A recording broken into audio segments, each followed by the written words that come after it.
born in Brainerd, Minnesota. She had one brother, my Uncle Frank. She was born and raised in Brainerd. Her parents come from Germany, come over from Germany. She was born there, up in Minnesota.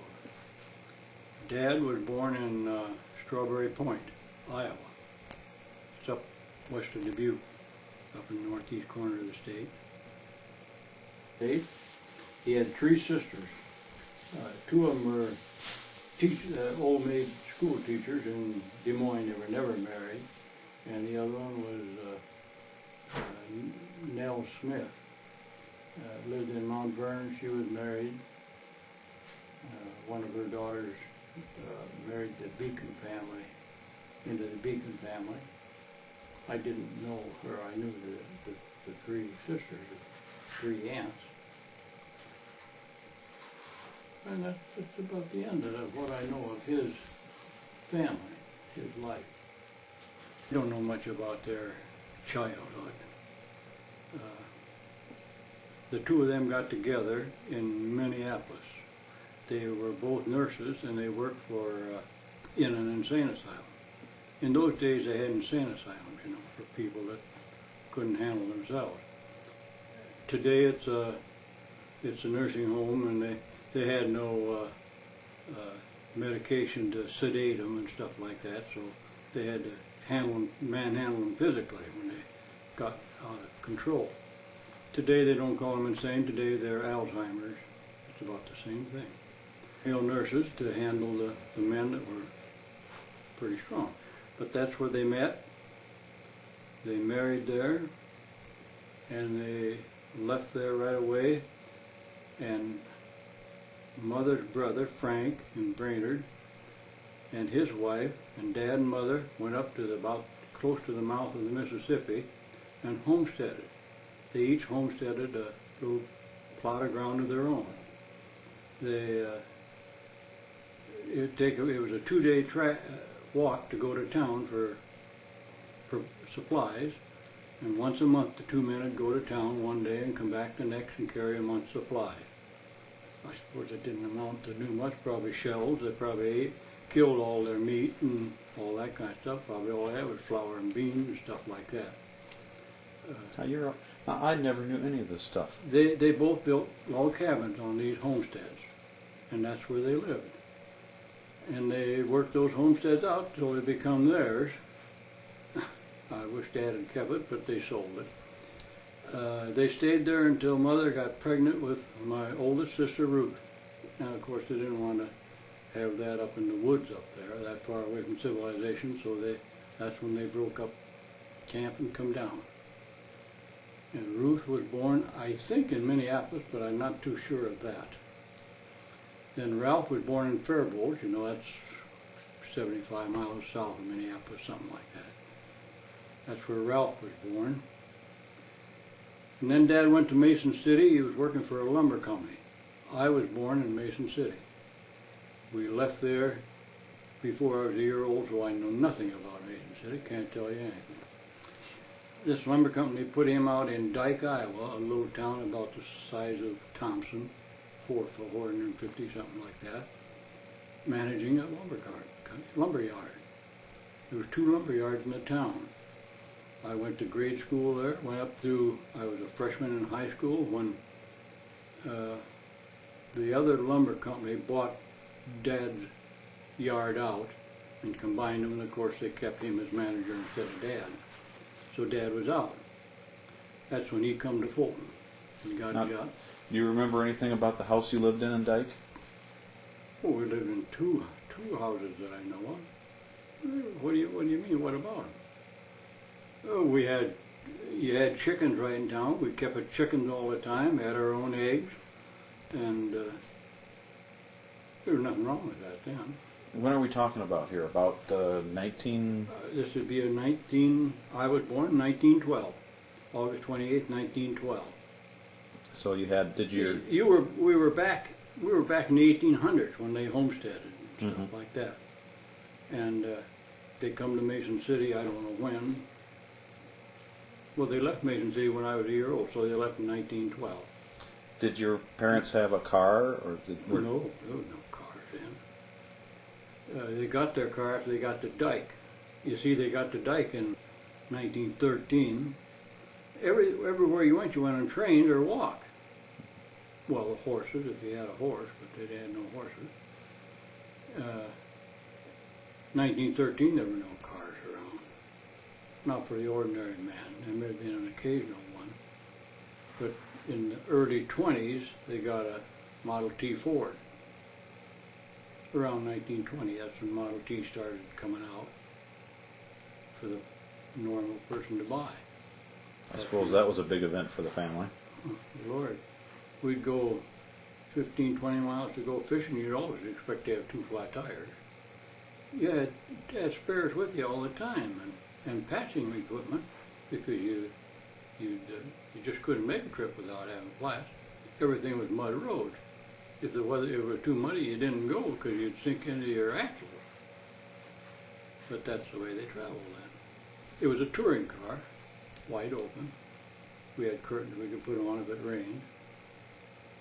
Did you and your brother learn to drive it? Yeah, I learned to drive it in the 20s. I was driving it. While I was in high school, I was driving it. Sure. Didn't have to have a license. Just started out driving. A guy, next door neighbor, was a mail carrier, rural mail carrier, and he had a Chevrolet early. He taught me how to drive with that Chevy. How about the house? How about was there any indoor plumbing at that time? We had a pump in the kitchen that pumped right out of the cistern, and an outdoor pump. Your water, you went out and pumped a pailful at a time. But for all the laundry or anything like that, you pump it right in the pump in the kitchen and sink. A little pump, and that come right out of a cistern, come off the roof and down into the cistern.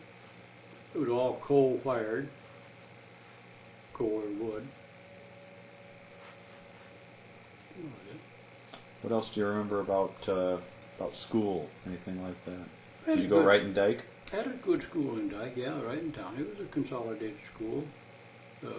They as far as they could get out and get in. Country kids would come in. Was it separate grades like we have now? Sure. Oh yeah, all separate grades, yeah. It was a good school. And after the cars started coming, then they come from farther out. Okay, so that brings us pretty much up to the time when your dad had to move. I was a freshman in high school when we moved. Dad got this job in Fulton. He come here along in October or something like that, and he come home for Christmas.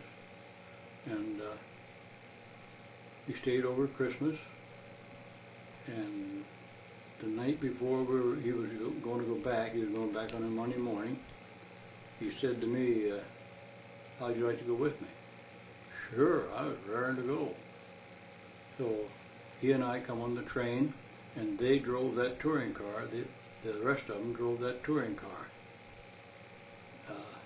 They had, for heat, they had lanterns that they would set a lantern under your feet and put a blanket over it.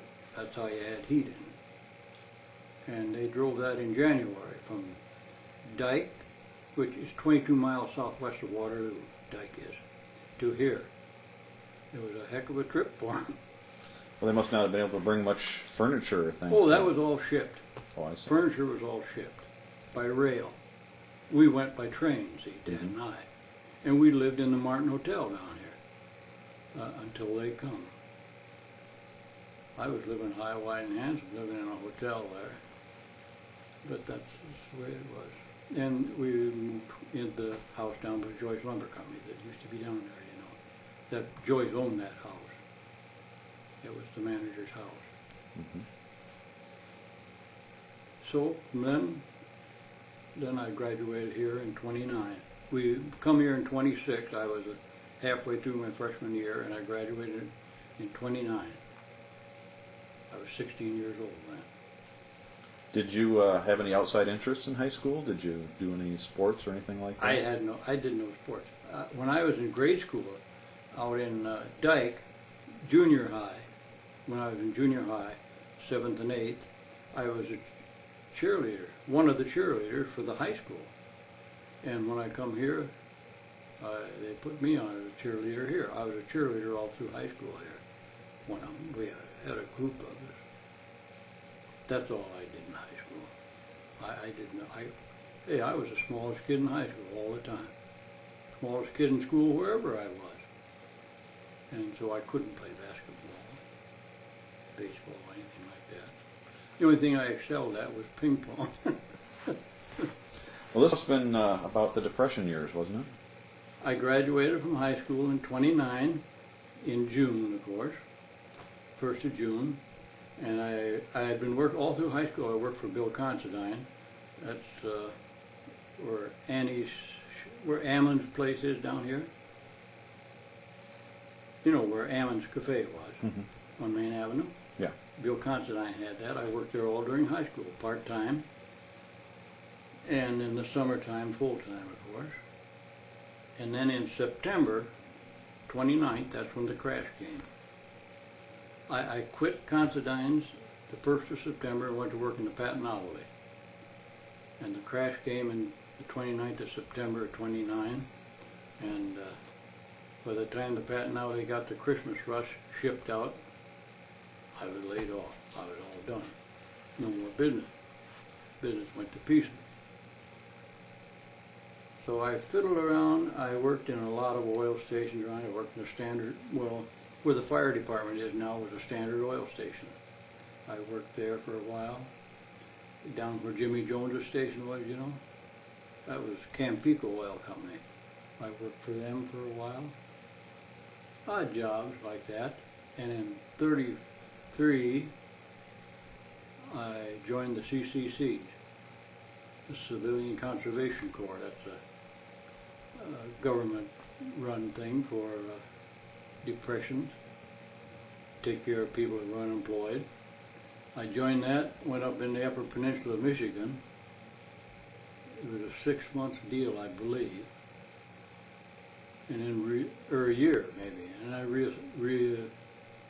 joined again for another, enlisted for another year.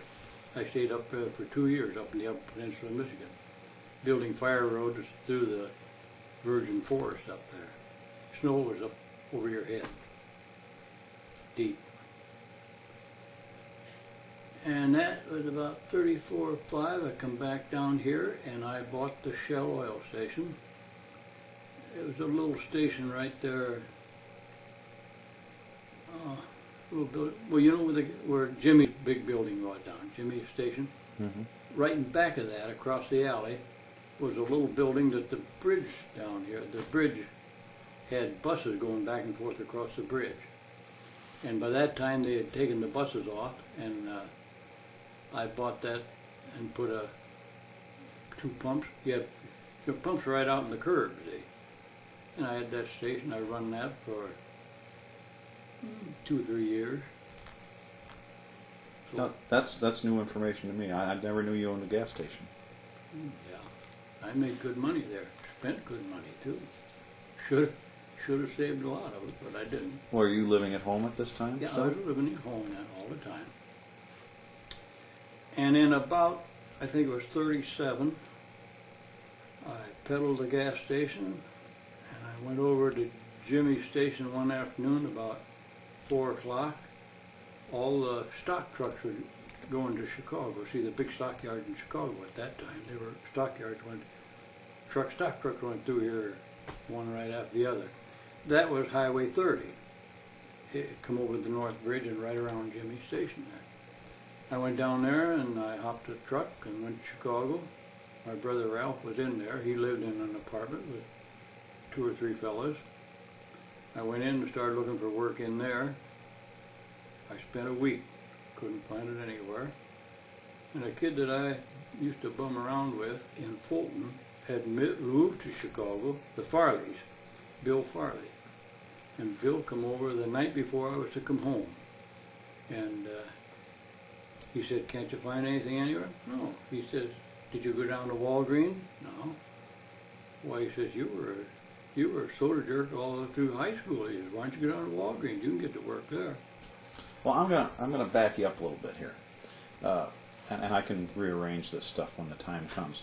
You used to tell me some stories about like sledding on the big hill here and going all the way across the river and stuff. Could you tell them some of that?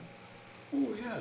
In the wintertime, we'd make bobsleds, about 12 foot long, with runners on. The front one was control.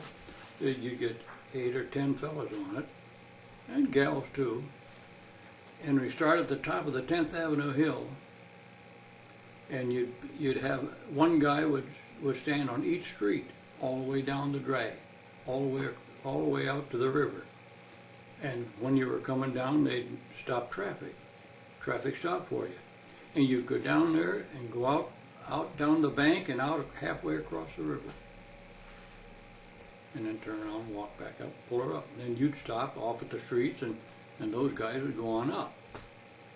And you'd stop the traffic next time. And with your individual sleds, that hill was just full of sleds on a nice snowy day. You told me one time that you used to do some logging on the Mississippi, didn't you? Yeah. This was during the Depression. George Dicus, always called him Ducks. He had a pretty good sized motorboat, a big flatboat, and Ducks and I went up the river in probably July or August, up to Johnson Creek, right? Well, it's Johnson Creek. Of course, they've rearranged all that since the dam come in there. But it's that one right alongside the dike road going out there. That's Johnson's.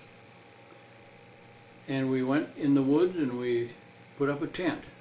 We dug a square about a foot deep, the size of the tent, down so we could stand up good in it all over, and put a board around the bottom of it. And we stayed up in there till pretty near Christmas time, long after the snow flew and everything else.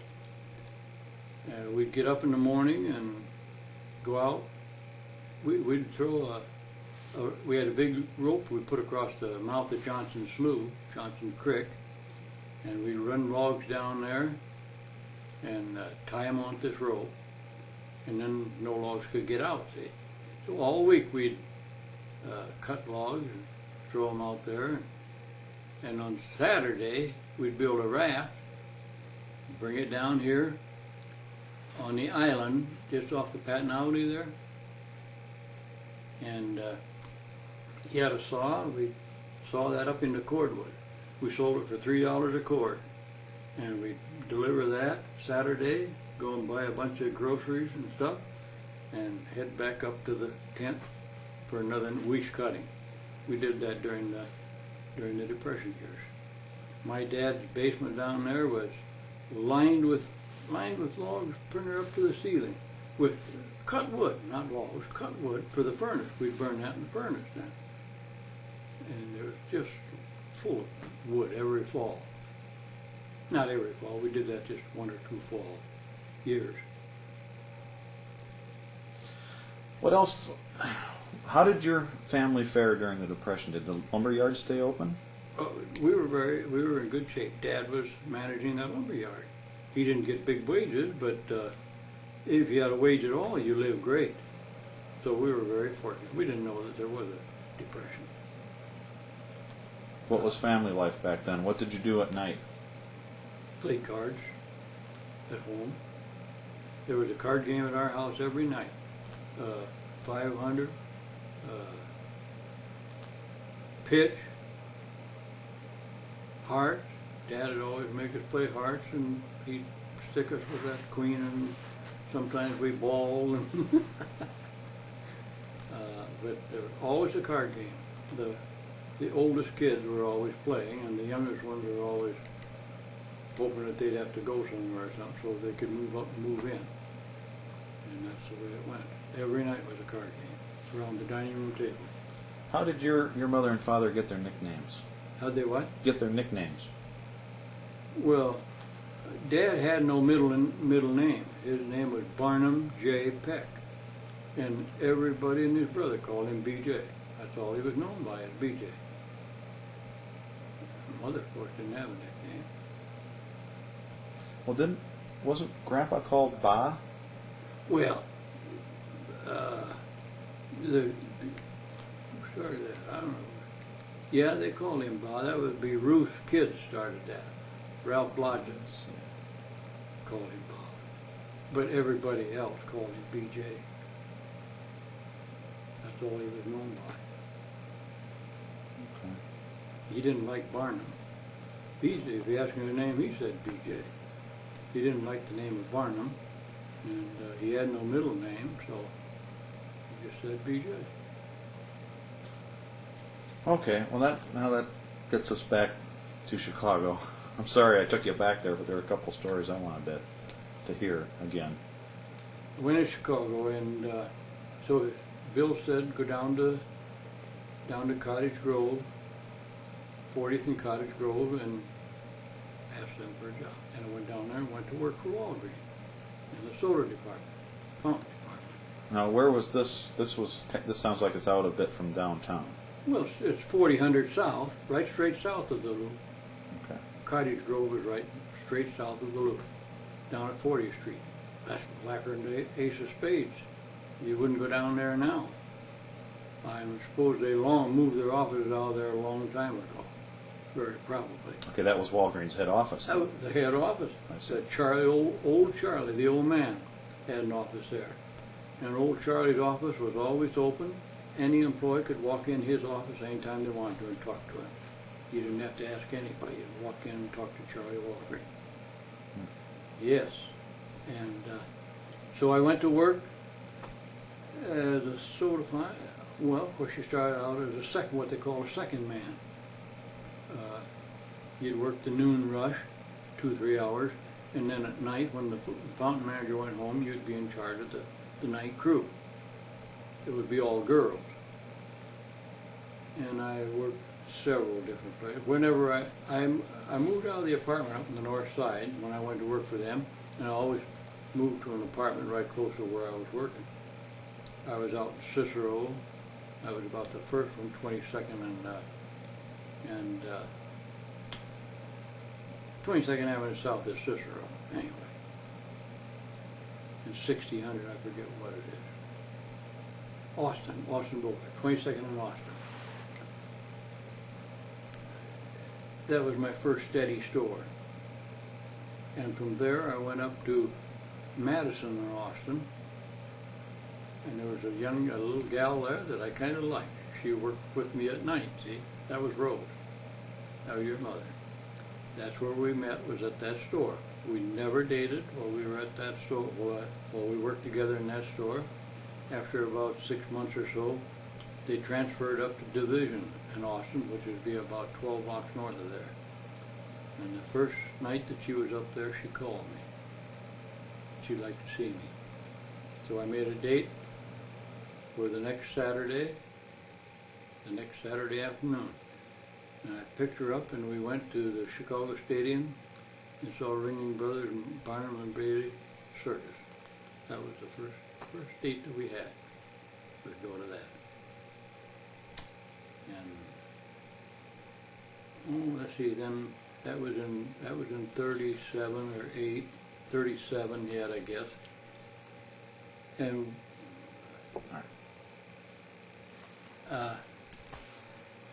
and we went together. Are you on? Yes. We went together for 3 years. We were married in 40. The reason we waited so long was Rose was not from a very good background. I went with her quite a while to be sure that she would live my kind of a life. They were the result of the Depression. He was a core maker, her dad was a core maker, and he couldn't get a job anywhere. And so they didn't have very good living. They were living on welfare. What's a core maker? Well, it makes cores. If you're going to, where they pour iron, they pour it into a mold. The mold is made out of sand, and that's called a core.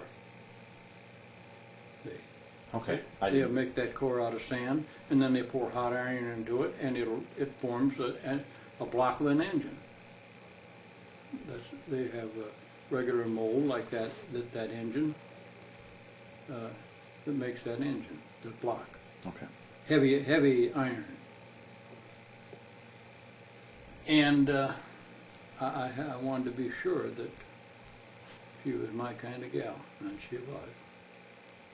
So in 40, we got married in on June the 8th, I believe it was. Well, for that 3 years, what kind of things did you do? I mean, what did you do for fun? Not a typical day. Gosh. Lots of times we just walked. She lived at about 1100 south and about 1900 west.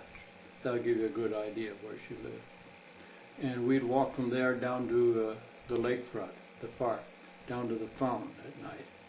Walk down there and watch the fountain, sit on the lakefront a while. Walk back up Ogden Boulevard on the way home, and there was a White Castle hamburger there. If I had a quarter, I'd buy 2 hamburgers and 1 Coke, or 4 hamburgers and 1 Coke. They were only a nickel a piece in those days. And we had 2 hamburgers a piece and split the Coke, and that was our celebration, going home. Or if we hadn't gone anywhere, we would walk about 3 blocks over to Ole's Chili. It was a joint that made chili that you wouldn't believe. And go over there and have chili and Pepsi. We went to dances once in a while. We went to the Aragon, the Trianon. Occasionally, you couldn't go very often, of course. It didn't cost really as much as you think, but it was dollars quite a bit in those days. Well, what were you making an hour back then? When we got married, I was making $22 a week. I'd give her $8, and she'd buy the groceries, and maybe go to a movie in the afternoon or matinee or something like that every once in a while on that $8. And the rest of it paid the rent and the lights and so forth. $22 a week I was making. I was living up on the north side. We got an apartment. Well, our first apartment was in a big six-story apartment down on the lake, right near Division, near the Cubs. And we had a 1-room kitchenette apartment. The bed pulled down out of the wall, a little cooking place there, everything, maid service. It was great. Where did you get married? At St. Charles Borromeo on 19th and 12th on Roosevelt Road. Mm-hmm. The church isn't there anymore; it's gone. Did you take, or did she come out to meet your parents or anything before you got married? Oh gosh, yes, she'd come out home with me weekends lots of times. Yes, we'd come home on the weekend. I had a Model T Ford Coupe at first, and then I had a Plymouth later, and we'd come out here and stay over the weekend. Sure, she met my folks before we got married. Yeah. How did her family accept you? I mean, was there any? Oh, great! They thought I was the last word.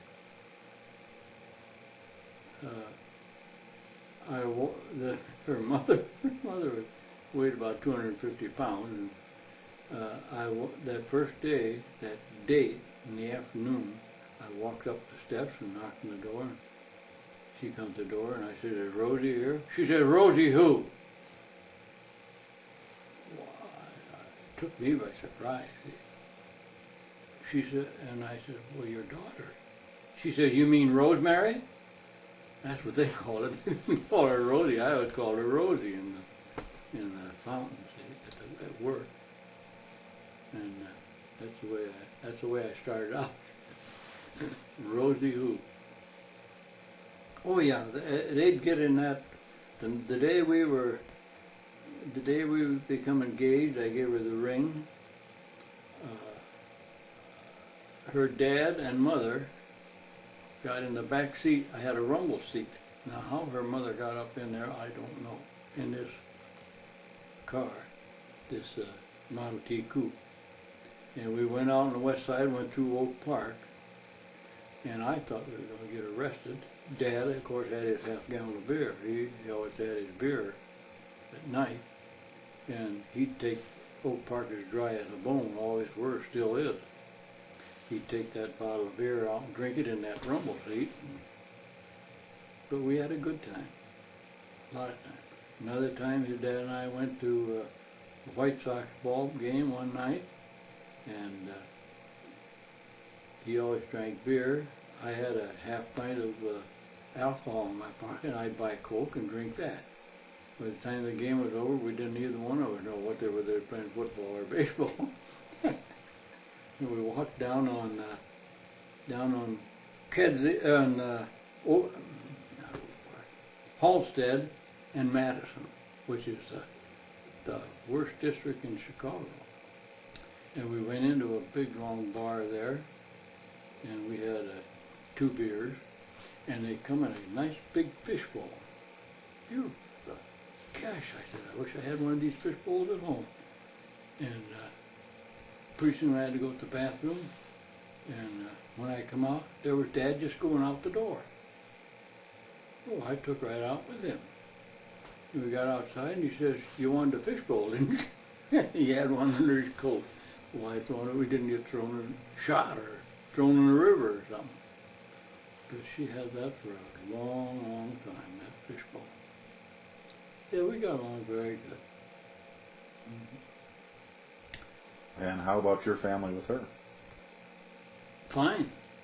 To start with, Mother tried to talk me out of it. Mother said, she was 9 years younger than I was. See? Mother tried to talk me out of it. She says, the day will come when you will want to sit around and your wife will be wanting to go. And you'll be too old to go with her. And it wasn't too long, too many years after that, when we were when they lived down in Brunswick, Mother and Dad. And she said, well, I guess I was wrong about Rose. Rose was sick then, and I was the one that was going. Yeah, they both accepted each other. There was no argument about it at all. Okay, so I guess we're at just the period just after you got married. You're living in Chicago. All right. After Roseanne was born, then that become a problem. How long after you got married did Roseanne get born? She was born in 41, about a year and a half after we were married. We were married in June, and she was, well, not a year and a half, she was born in August of 41. And right at that time, her oldest sister, Johnny Latham, you know Johnny and Pat, mm-hmm. They run away. They run down to Missouri and got married and come back to Chicago. And so we got a big apartment about a block away from the folks' home in Chicago there. We found an apartment, had a bedroom. It was a half a block long. It had a bedroom in the back, and then a kitchen, a living room, and a bedroom in the front. And the two of us, she was pregnant too. She was going to have a baby. And we had Roseanne. And when Roseanne was due, she went into labor Saturday noon, and she was in the hospital all that night, all day Sunday, all Sunday night, Monday. Monday night about 6 o'clock, the doctor told me to go out. I had been there, I hadn't had a shave or anything yet, I hadn't left the hospital. Told me to go out to the barber shop and get a shave and get cleaned up, get something to eat. And he said, we'll have a baby about 8 o'clock. That was when his office hours were over and he intended to do a cesarean. He said, we'll have a baby one way or the other. And then she would, at about 8 o'clock, she'd come into the world naturally. So that was a pretty tough drag. That's the only one of the three that was any problem. The rest of you guys just come normally. I come out to Clinton in February. I took a week off, week of my vacation from Walgreens, and we come out, and I got a job at the Clinton Company, and never went back. Why did you move from Chicago? Because I didn't want to raise a kid in there. I didn't want to raise you kids in there. Well, we only had Roseanne, but Chicago was no place for kids. Chicago is a great place when you're alone, single, or a couple with no kids. Guys, I tell you, you can go to that Chicago library and there's nothing in this world that you can't find there. The Art Institute, you can go there. You can go through all this stuff for nothing. You can go through the museum and that kind of stuff. It's a great place. They had good hospitals, good doctors, and it's great to be there alone or a couple. But no place for kids at all.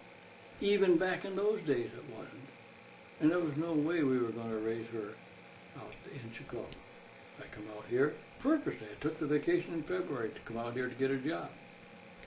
Now that was, see, the war had started up by then, started in 40.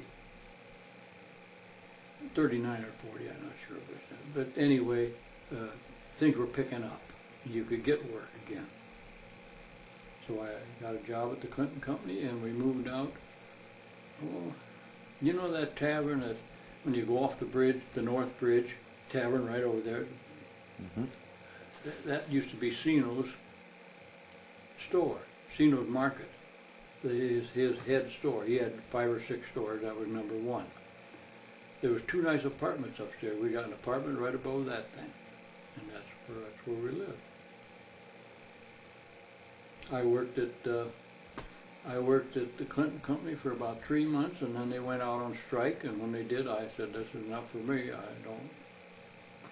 I can't afford to lay around and not work." I went to work for Pete Bowe. Pete Bowe made burial vaults and cement blocks, and I worked for him. That would be about 42, the first part of 42. I went to work for him, and in October I got my letter from Roosevelt saying, "Greetings, you've been chosen." I left Christmas night with a girl that was from August to Christmas, 4 or 5 months old. That was a real good Christmas. I left at 11 o'clock Christmas night. I had to be out in Des Moines to go to that outfit, go to take my, well, I back that up a little bit. I went out for my examination and everything on the 17th of December. And after we come through all the rigmarole you go through, you come into a room there, and there was a big table, and there was a Marine officer, a Navy officer, and an Army officer sitting there. And the Navy man was in the middle there, and I walked through that door, and he says, "If you had your choice of services, what would you go to?" I said, "Go with the Navy." He said, "Go out that door right now, you're in the Navy." That's the way I joined. And so we had to stay over then. The rest of them all come home, but we had to stay over that night, and the next morning they brought us back, and we should have been in there. We should have been in there, inducted then, on the 24th, but they didn't. Any of them want to work the day before Christmas, so they put it back to the 26th. And for us to get there, we had to leave at 11 o'clock the night before Christmas night, in order to get there at 8 o'clock the next morning. And that's the way I went to service. And that was a very sad Christmas for us. went to Des Moines, and they outfitted us there and then sent us out to Idaho to boot camp. And a very strange thing happened in boot camp. Boot camp, you had about 7 weeks. You had a whole series of things that you had to learn. Diving, swimming, airplane recognition, shooting, gunnery on 20 millimeter, 40 millimeters. Oh, long series of stuff. Every day they had something new that was a regular routine in boot camp. After about the 4th week, I developed measles, or mumps, I don't know which, and had to go to the hospital for about 7 days or so. Come back out, they put me right back with my same company, and I kept on going. Then the day I was there, one day, and I come down with the opposite of measles or mumps, whatever it was, and went back into the hospital for another week. And when I come out, my boot camp, my company was so far ahead of me that they put me back set me back into a different company on the 4-week level that I started out with, started in the hospital. And so my company graduated, you might say, a couple of weeks ahead of me, and at that time they were outfitting the Indianapolis, a cruiser, and they needed around 1,800 men for a cruiser. And my whole company, original company, was put on the Indianapolis. The Indianapolis went down near Guadalcanal, lost about 1,400 men, practically all in my company. But the fact that I had measles and mumps and got into a different company kept me off the Indianapolis, or I didn't with it. And when I graduated, I was assigned to a radio school in San Francisco. About a 5-month job. I was there about 5 months. And when I come out, they assigned me to an attack.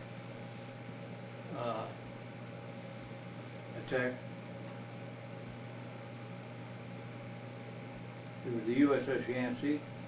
I believe they called it an attack landing. I don't know what it was now. Anyway, we had to wait there from August. That was in August. Had to wait from August until October before it was completed. It was being built, and I was assigned to that ship. So we laid around in San Francisco. That's when your mother come out and spent those 2-3 months with me until we got orders to go on board and leave, and then she left and come back home again. Where did you two have an apartment out there then? Or did she get an apartment? She had an apartment, yeah. I was on Treasure Island, and I'd have every other day off. She was in an apartment with well, there was a guy and his wife. The fellow was the quartermaster assigned to this ship also, and he and his wife had this apartment, and she had a room with them.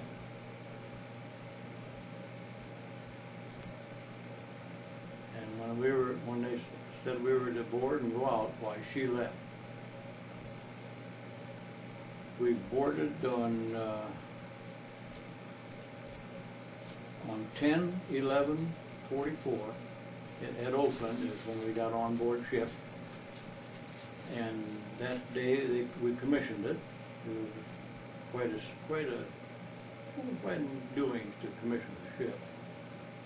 A lot of fancy stuff that I don't remember. And for the next month, we went up and down in and out of San Francisco Bay and up and down the coast, practice shooting and practice everything with that ship, breaking it in.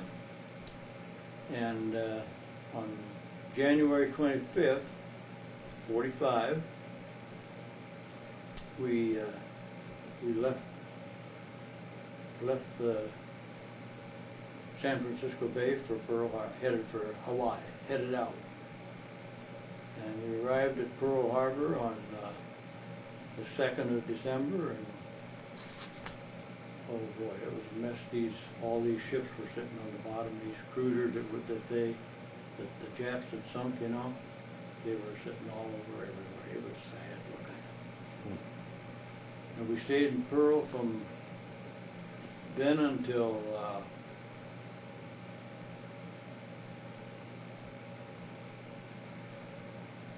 I believe it was January 27th. And we go out and practice landings with troops on board. Our ship carried, we carried a bunch of trucks, tanks, all that kind of stuff. And the troops that run that equipment was on the ship also. And we'd go out and throw them over the side. We had boats that we'd put over the side and throw these tanks and trucks and stuff into the boats, and that's where they'd make their landings out of that. That's the way they go ashore on an attack landing. And we practiced that for a month. And I believe we left Pearl Harbor on January 27th and headed down in the Southern Pacific and amongst the islands. How did you take the shipboard life? Well, every time the thing wiggled, I got seasick. I never did get over it. It wasn't bad if you were out on the deck where you could see the skyline. But if you were inside, it was just like one of these funny rooms in a carnival where they're tilted sideways and they go around back and forth, and you couldn't get yourself regulated with the shore, and that's when you'd get sick when you couldn't see out.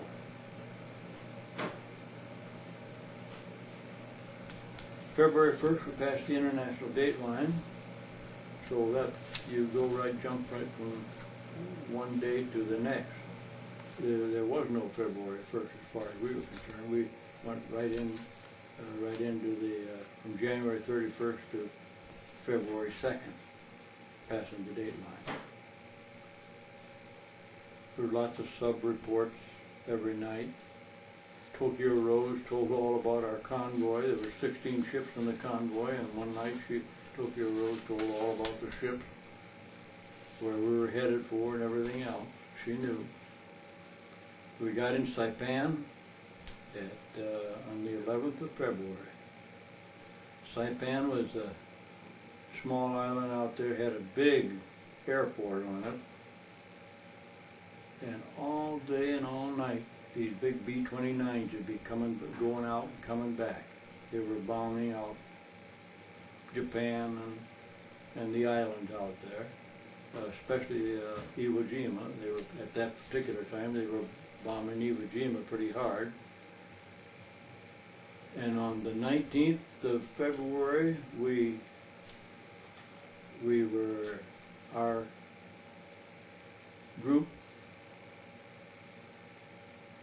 well, the day before we were out in the ocean just laying off of Iwo Jima. And on the 19th, at 9 o'clock in the morning was D-Day, what they call D-Day. They were going to take over that island. It was 1 mile long and 3 miles wide, and they had a scheduled 24 hours to secure the island. It took them 31 days to do it, that little tiny island out there. That morning, on D-Day morning, about 6 o'clock in the morning, battleships lined up, bow to stern, right off the beach, about a block off the beach, and fired their 16-inch guns right into the beach. You wouldn't have thought there'd be anything alive. These B-29s had been bombing that little island for 2 weeks solid. And you wouldn't have thought there could be anything alive under that. And when our boys started going in at 9, these boats started going in at 9 o'clock, the first wave that hit the beach was 75% casualties. Those Japs come up out of the ground and just mowed them down. By the way, it took 31 days then to secure the island, 1 mile long and 3 miles, 1 mile wide and 3 miles long. It'll give you a little bit of an idea of what it would have cost us to go into Japan proper. that would have been slaughter to both sides. We'd have lost millions of men. I say that in thinking of what the atomic bomb did for us. The atomic bomb, the two bombs killed about 200,000 Japs, but it stopped both sides from losing millions of men, because it stopped the war right now. So anybody that thinks that the atomic bomb was wrong is sadly mistaken. The atomic bomb was one of the rightest things that the United States ever did. It saved more men than any other single action. So we cruised around Iwo Jima every day, out and back and out and back, because we couldn't get up there and land, because the schedule was out of kilter. We didn't get to land until the 26th.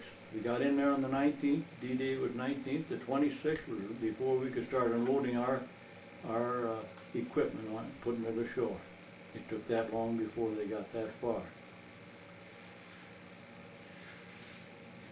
On the 29th, we were through unloading and we were ready to take off the next morning, and they brought 30 Marines aboard that were injured. Those guys were laying in the bottom of a boat, and we were send the line down. They tie them on into hook them up some way, and those guys were laying there in the bottom of the boat in mud. You couldn't tell that they were human, hardly. It was so muddy on that island. It rained all the time, and they'd argue about which one of the other guys to be taken up first, because one was hurt worse than the other one was. They were all shot up. One of them died while they were on our boat. They buried him at sea, put him in a box, and sent him over the side.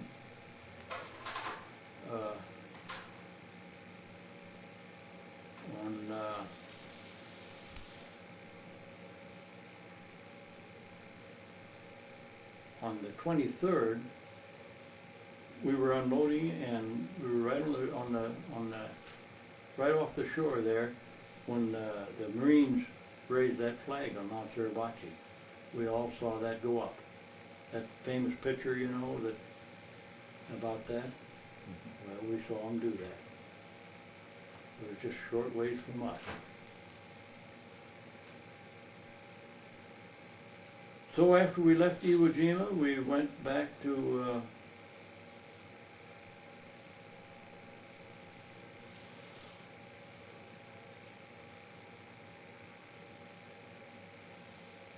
Saipan, and from there we cruised around on all the islands down there. Guam, the Solomon, Talagi and the Solomon. We went right along the shore of Guadalcanal, the Espiritu Santo and the New Hebrides. We were, there's 15 ships in the Trans-Ron, 16 ships in the Trans, 15 of them went back to the States and had liberty. And our captain chose inter-island duty, and we didn't get to go back. We were down in amongst these islands moving the troops where they had secured the island. We moved them up to a head island farther up.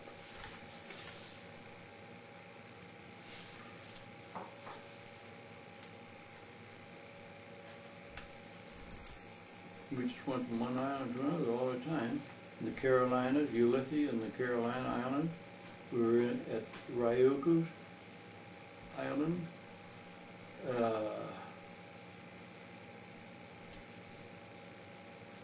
And then we did that until about the 9th of April. The 9th of April, we took off and headed for Okinawa. Okinawa was under attack then. They were going in there.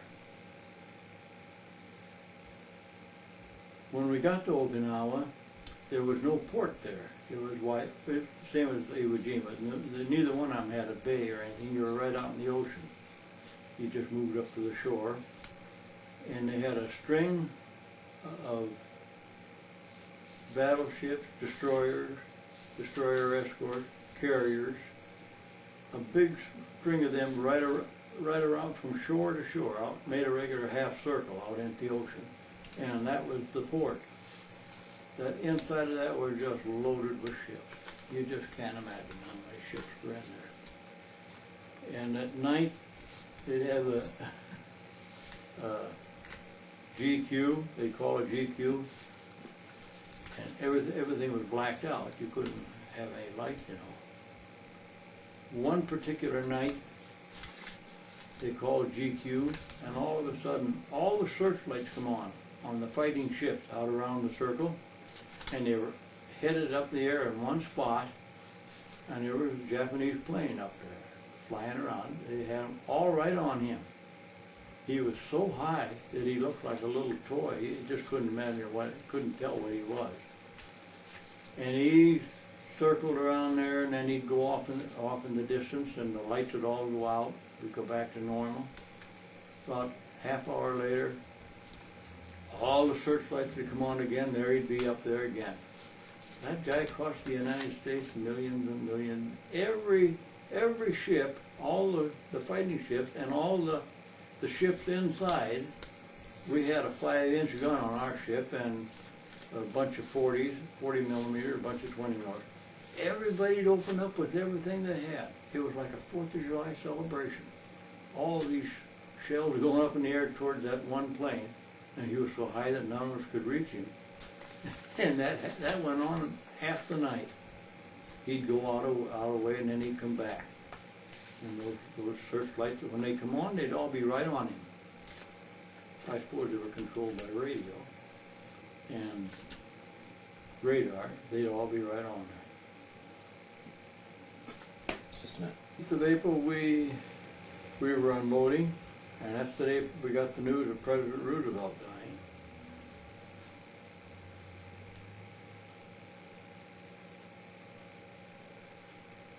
And we left there on the 16th of April, left Okinawa. And boy, that was a good one to get out. That was the hottest thing. These kamikaze planes had come in from the beach. The beach, there was a little hill, just a little raise up off the beach, and they'd come flying in, just come bounce over that hill and right down into the fleet. And it didn't take them no time, just a matter of seconds, they'd be right on the ship. And they just dive right into a ship. Those were a bunch of kids that they taught how to take off and fly a plane, and they didn't teach them how to land. They couldn't go back home. They had to get rid of their plane. And they'd dive into these ships. Didn't get many of us, so maybe they'd open up, but they'd blow most of them up before they got to the water. And we left from the 16th, went back to Saipan.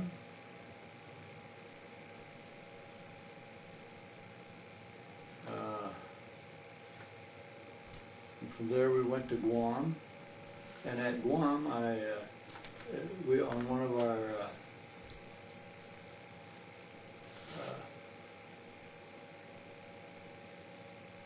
parties going ashore. Every day if we were near an island, we'd go ashore for recreation.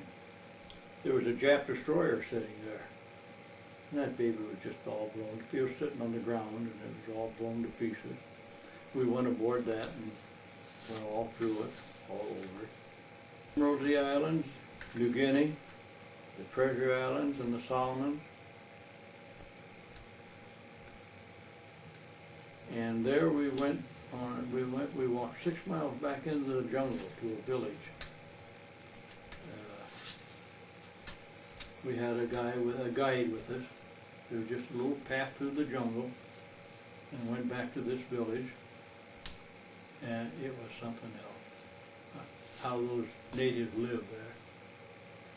They had chickens and dogs and pigs, though. I don't know where they got them, but they raised them. And they had gardens and stuff. Not too bad. All any of them wore was loincloth.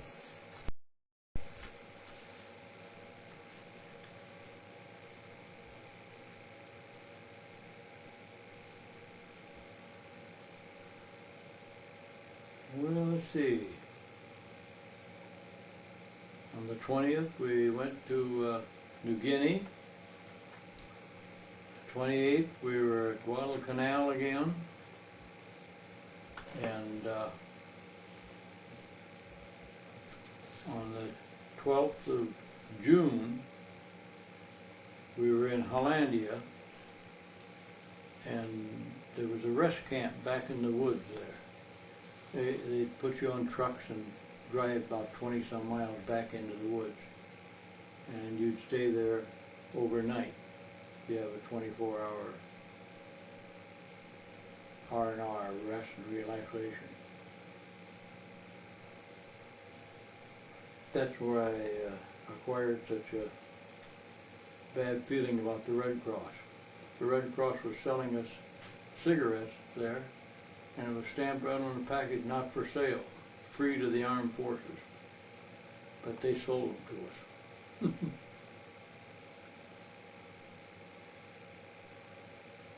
to us. The woods on the way back, this jungle on the way back there, was a huge supply station for all the South Pacific down there.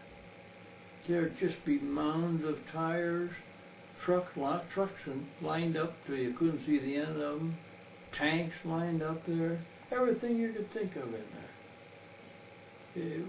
I don't know how they got all that stuff in there. And probably never brought it out. When the war was over, probably just let it sit there and go to pieces. It's probably sitting there yet. On the 19th, we went to the Philippines, Leyte Gulf, and on the 26th of July, our 15 ships come back out, and we tied up with them, and we were all together again, the 16 ships. They come back from the States. They had been on leave over in the States while we were doing all this other stuff out in the islands. Were you there for the Battle of Leyte Gulf? Oh no, this was after the battle. After the battle. Yes. See, that was on the way in, way out.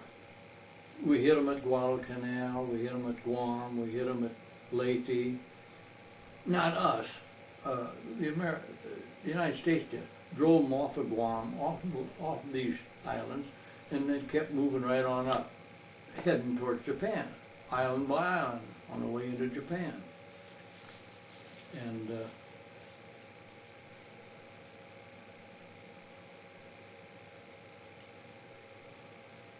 then on the 29th, we went into Iloilo.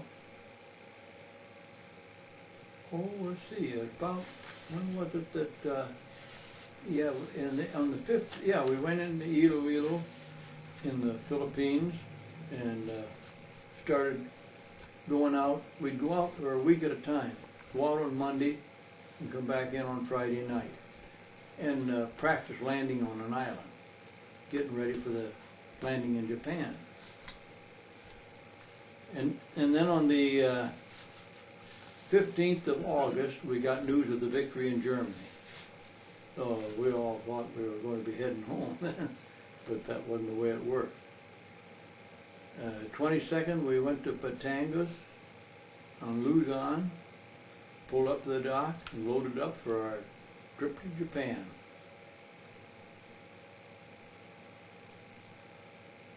Well, right in there is when they dropped the 2 atomic bombs too, right along there somewhere. I don't know where. And we left for Tokyo on the 25th of August, and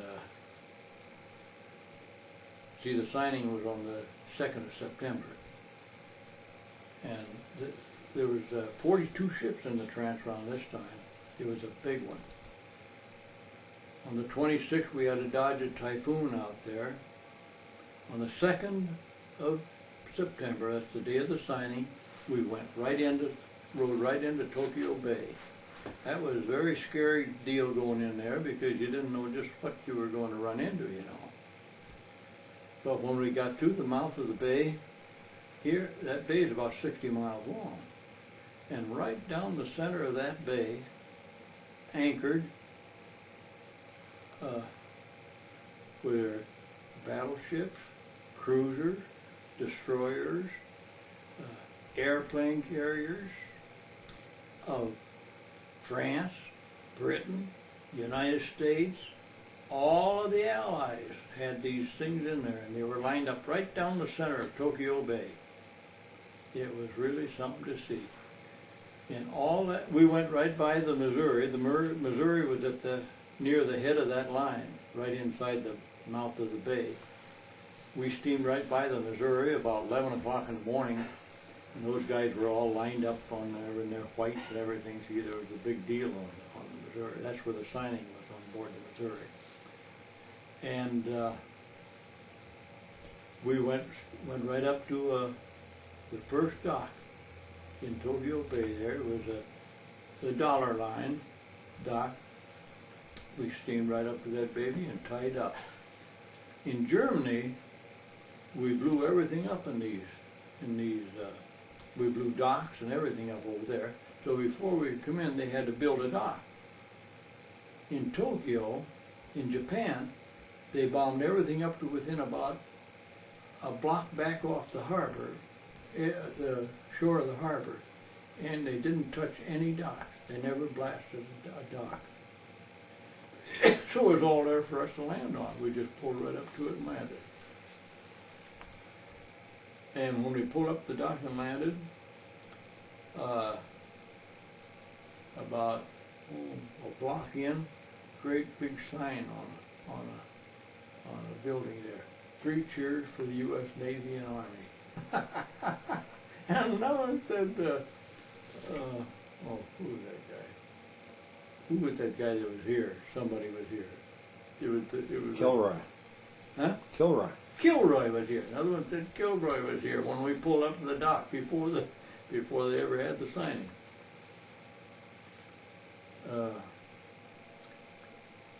And we unloaded. That was the second, and we unloaded. By the fourth, we were all unloaded, and we pulled out. Headed for Zamboanga and Mindanao.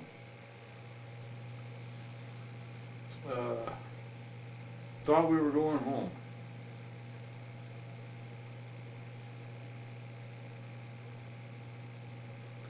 But we got down in where was it? Somewhere down one of the islands. I believe we went to the middle of that. And they told us we had to go back with another load. So we loaded up, and on 10/4, the 4th of October, we started into the inland sea of Japan. The inland sea is a pretty big sea inside of the land, back away out of the ocean. And it's like a little river going in there. And when we got in there, this was one of their main bases. The Curie Naval Base was there. And all around the edge of this sea was ships sitting on the ground, sunk. Just the superstructure would be sticking up. There was battleships in there, carriers, everything you could think of. And those babies were all sitting down. The Curie Naval Base was maybe 5 miles long along the shoreline. All, a lot of, it was all steel construction stuff. And that thing was just a molten mass of steel, twisted up. They had hit it with fire bombs. And all these buildings were useless. There was nothing left of them at all. It was a terrible mess.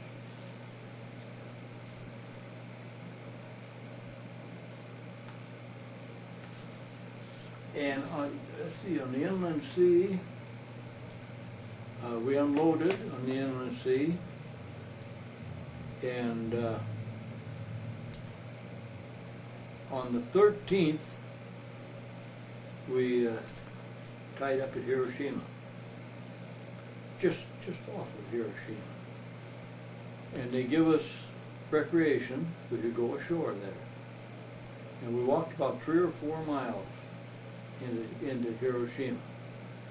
Hiroshima is a was a big town, 250,000 people, so you know it was a small city. And the atomic bomb hit right over the downtown area. When we walked along, all buildings had a slight tilt, 45-degree tilt to away from the downtown area, from concussion from the atomic bomb. But people were living in them yet. They were all inhabited. When we got down to this downtown area where the bomb struck, it was like nothing you ever saw before. Any bombings, there was always stuff sticking up, chimneys or the frameworks and stuff were always sticking up. But on this baby, it just looked as though you took a great big round plate and just laid it down against the ground, and everything that was in it was smashed down. We found one. I walked up to where it had evidently been a china shop. There was a stack of saucers, china saucers, about a dozen of them, and it was just a solid block of china. They were fused together from heat, just in the one solid block. There was nothing left of that downtown area. It was terrific. That's what stopped the war, though. That was a good deal. Now, they say that was so bad, but the day before we dropped that bomb, we flew over there all day, threw millions of pamphlets out, telling the people to get out of town that we were going to do this. The day before. And of course they didn't believe it. A week later, we did the same thing to Hiroshima and Nagasaki. Did the same thing to Nagasaki. Told them, dropped the pamphlet, told them to get out of town, that they were to be bombed the next day. And they still didn't believe it. And they lost another 100,000 there.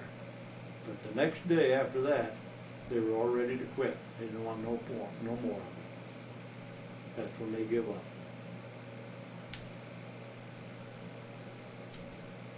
After we left Hiroshima, we went,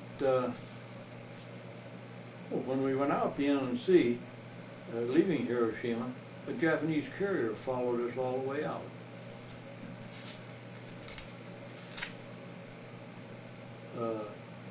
There was one that hadn't been sunk. We went down to Corregidor, just past Corregidor, and went into Manila Bay, and then we loaded up and went up to French Indochina. That in those days was French Indochina. That's Vietnam today. Same place. The French had that for many, many long years, and they finally give up and walked out. You know, didn't call it French Indochina anymore. It become Vietnam then. Where did you go there? Where? Yeah. At Do San. We tied up at Do San in French Indochina. That's Haiphong was about 7 or 8 miles from there, but that was out of bounds for us. We couldn't go to Haiphong. The officers all went to Haiphong, but none of the enlisted men could go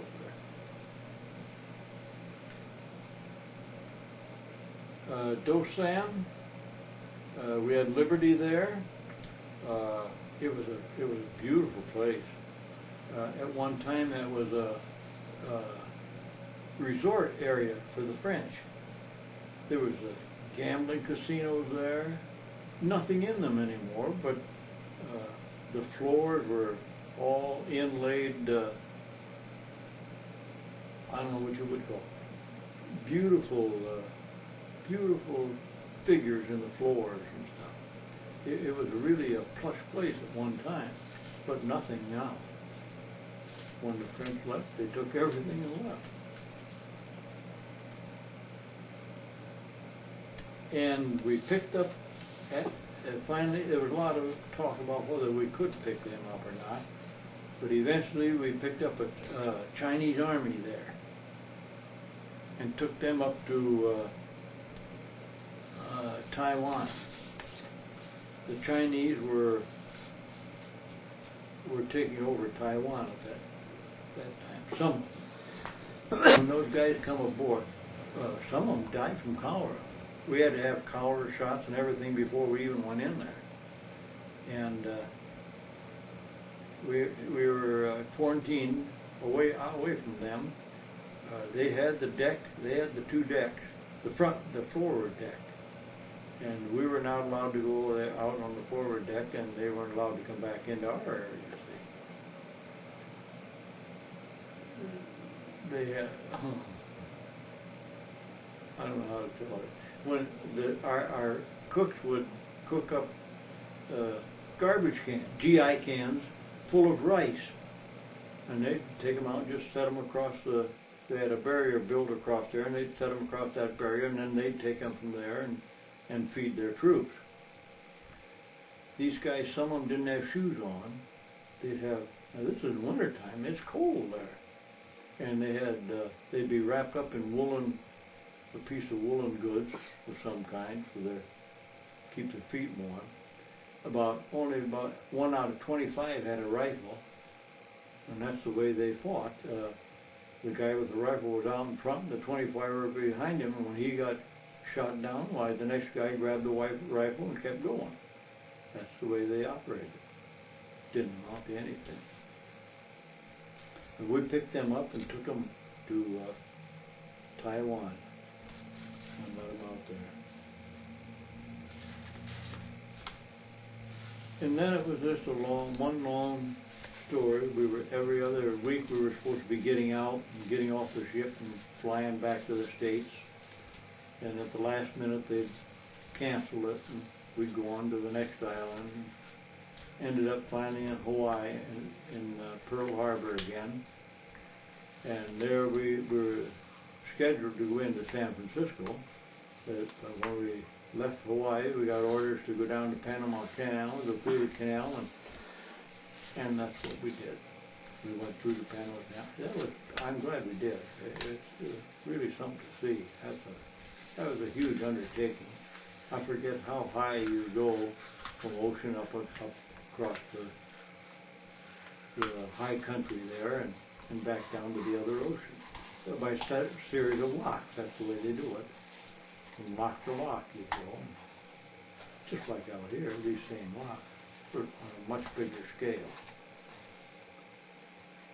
And we finally come into the Mississippi, hit the mouth of the Mississippi on the 10th of January, and it took us all day. We went up, just sailed right up the old river with that big tub, and finally we got to New Orleans that night, about 1800 that night. That was on the 10th of January. On the 11th of January we got off the ship, got on a train and went up to Minneapolis, and on the 16th of January is when I got out, come home. Mustered out at Minneapolis. That's the end of my tour on the Navy.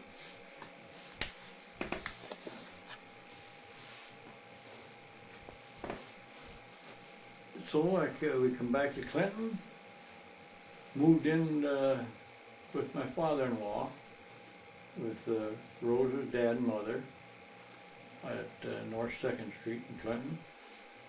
That was in January, and we immediately made arrangements to buy a lot here in Fulton. Now, how did they come to be in Clinton? Well, they come to, after we moved to Clinton. When we moved to Clinton,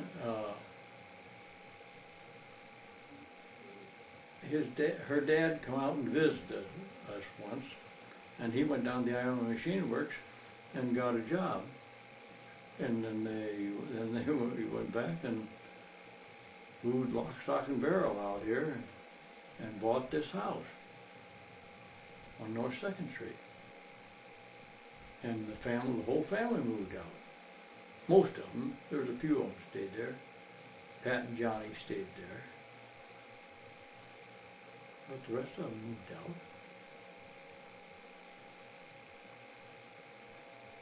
out. Anyway, we moved in there, and we made arrangements to build this house over here.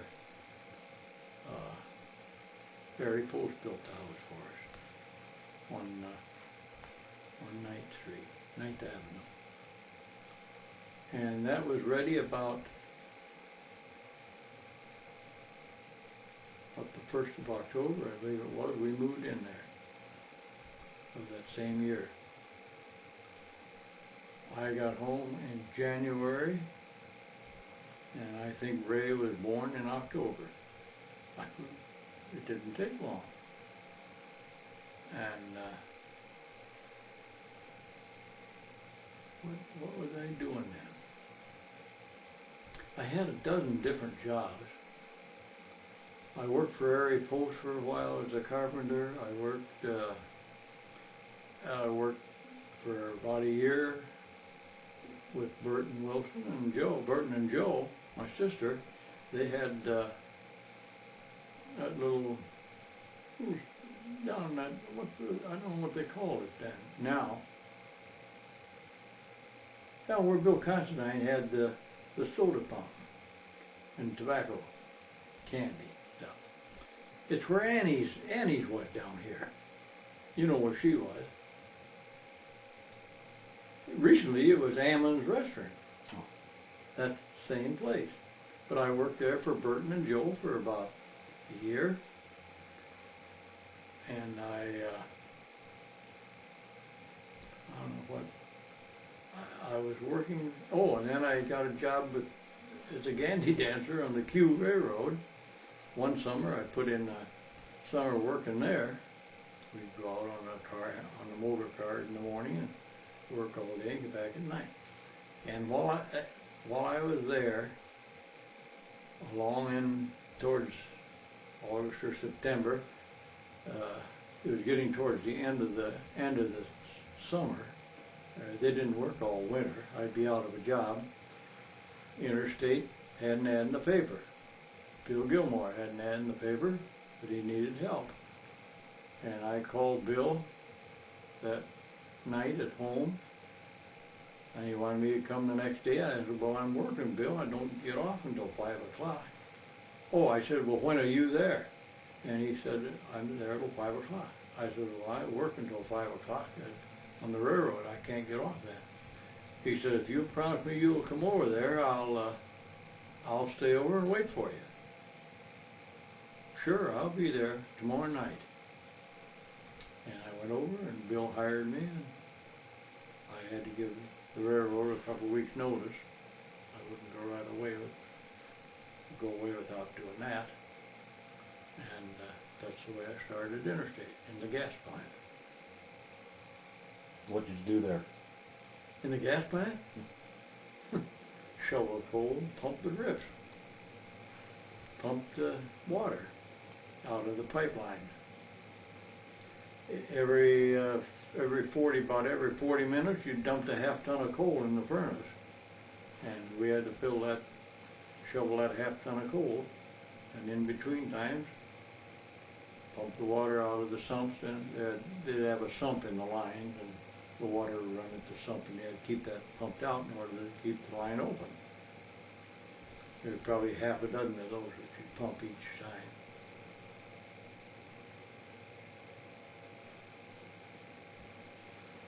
I worked there, worked in the gas plant.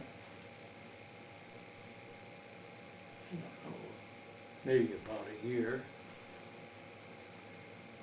And on a Tuesday, I had Wednesday and Thursday was my day off. We worked shifts. It was a 7-day-a-week deal, so somebody was working. Your days off could be most any time. Wednesday and Thursday was my day off. And Tuesday I was talking to Bill Gilmore, and I told him that the interstate was crazy to have me out there shoveling coal. And he said, why? Well, I said, I was a radio operator in the Navy, and I have a basic knowledge of electricity. Good basic knowledge of electricity. I should be in the electric department. And I was home here on Wednesday, and Glenn Leeshoy called me at home. And he says, I hear you think you should be in the electric department. I said, that's right. He said, would you like to transfer? I said, sure I would. He says, all right, I want you to come down and see me tomorrow. That'd be Thursday. Because he says, I want you to start Friday. I have 2 men starting Monday to go to work in the electric department that I have hired, and I want you to have seniority over them. That was Sherm Sharon was one of them, and Jimmy, gosh, I can't think of his name now. He didn't stay with them very long. Anyway, I started there Friday, and they started the next Monday. So I always had 3 days seniority on those 2 guys whenever we were bidding. But that's how I transferred to the... I went right up to journeyman lineman's wages, because they paid me apprentice wage and the government paid me the balance.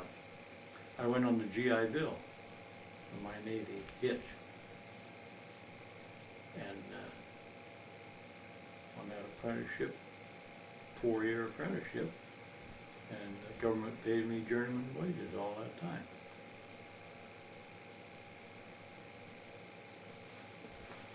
Okay, you said. Okay, huh? I guess we should talk about Ray a little bit. You said he was came in here about now.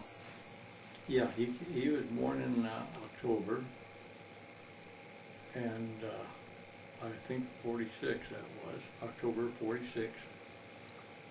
And he was a very sick boy. Series of surgeries, stints in the hospital. I wore one car out going to Iowa City and back for him, and I wore another one out going to Chicago and back.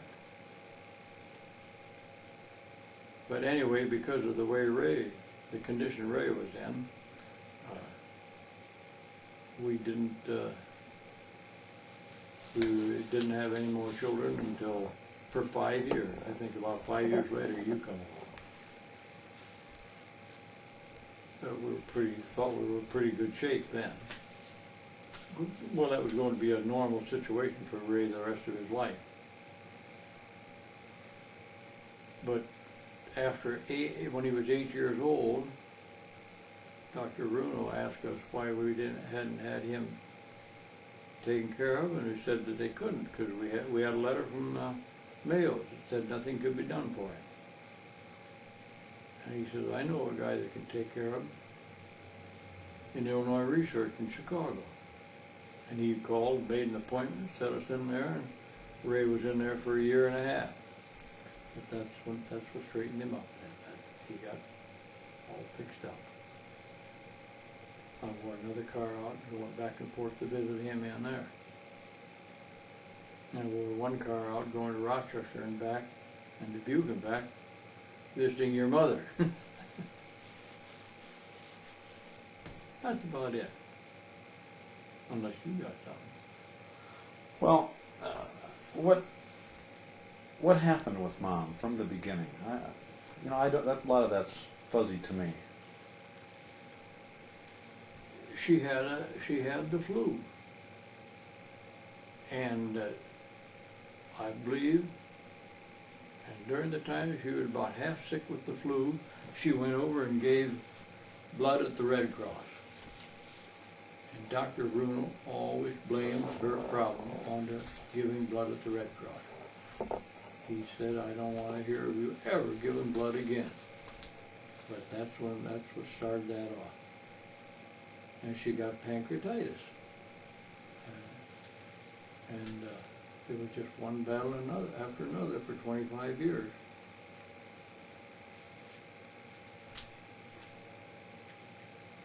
He sent her up to Rochester, Minnesota, to the Bayou. She was up there for about 6 weeks, home for a few months, went back up to Mayo's again for another 6-week stretch. She was in Dubuque for, doctor wanted to do an exploratory surgery, or Dr. Bruno did. And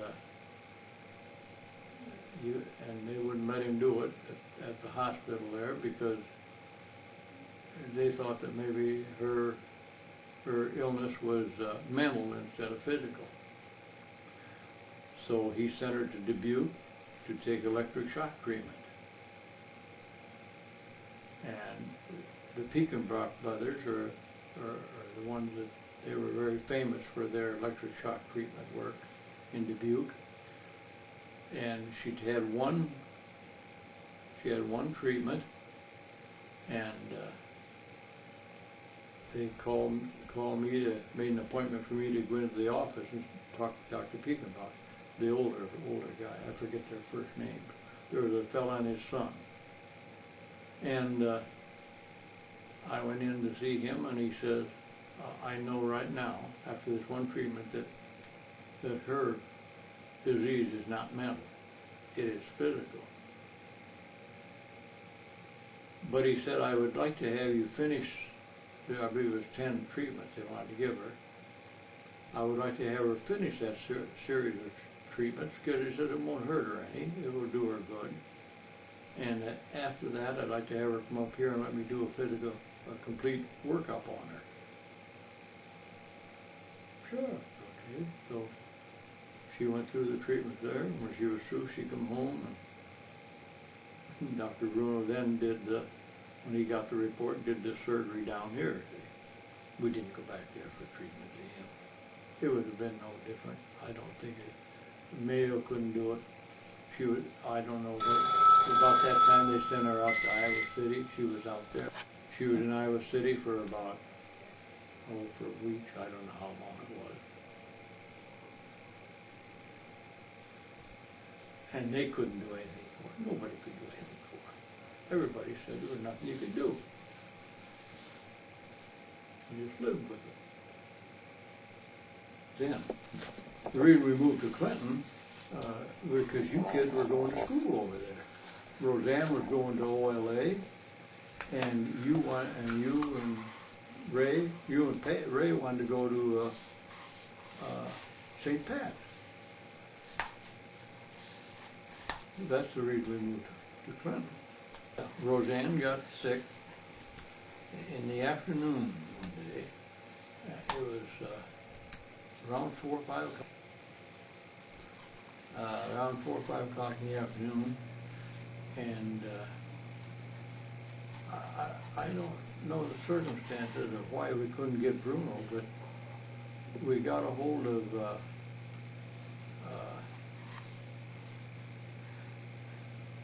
a doctor in Clinton, Dr. Young in Clinton, and he said, yes, bring her right over here. He'd take care of her. We explained the circumstances of what was going on, and we got over there about 6 o'clock at night, and he did a spinal tap on her in the office, and that spinal tap come out that she had polio. So he called Chicago right away, Illinois Research Hospital in Chicago, and told them what the circumstances were as a result of the spinal tap. And they said, get her in here immediately. And he turned to me and he says, can you take her to Chicago right now? Well, yeah. I said, we won't be able to get in there till around midnight. We got to get ready a little bit, and then we'll go in. So he told them that we'd been there about midnight. And we went in, and when we pulled it up to the hospital, there was a doctor and a nurse sitting there waiting for us. And they took her and rushed her in, and they explained that she was in there probably a week. And they said to us that the reason they wanted her in there right away like that was because they hadn't had much opportunity to view people who had the polio after having the Salk treatment. See, she had the Salk treatment, and she said they wanted to view her wanted to take care of her because she had had the Salk treatment, and they wanted to see what happened. She was in there about a week, I think. And she was never really sick after that. She had no crippling at all. They said that it was strictly the soft treatment that kept her from being crippled like other polio people were. And it didn't really amount to an awful lot because of the treatment. But they had only had one or two in there ahead of her that had polio after having the soft treatment. And that's the way that went with her. And she never had anything from it again.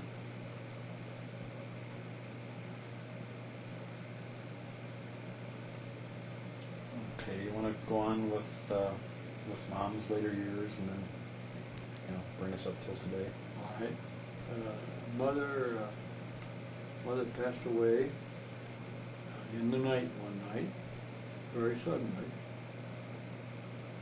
and I had about 6 years of living alone.